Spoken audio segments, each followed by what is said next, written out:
খাবো এর জন্য। তো কাটা অলরেডি শেষ, সবগুলো আমি এইভাবেই কেটে নেব আর কাটার পর সিদ্ধ করব। তো সিদ্ধ করাটা ভিডিওটা ডিলিট হয়ে গিয়েছে, যাই হোক দুঃখিত। সিদ্ধ করতে তো সবাই জানেন, সিদ্ধ করে নেবেন।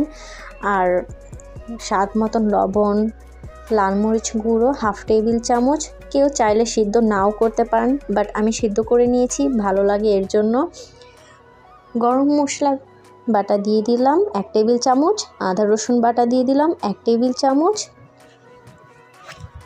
দিয়ে দিব পেঁয়াজ কুচি, মরিচ কুচি, ধনিয়া পাতা কুচি। এই সব কিছু দিয়ে ভালো করে চটকে নেব। আপনারা চাইলে এখানে সয়া সস বা টেস্টিং সল্ট বা টমেটো সস ব্যবহার করতে পারেন, এতে ভিন্ন ধরনের টেস্ট আসবে। অনেকেই অনেকভাবে তৈরি করে থাকে পাকোড়াটা যেভাবেই তৈরি করে থাকেন না কেন, এর টেস্ট খুবই ভালো হয়। তো আমি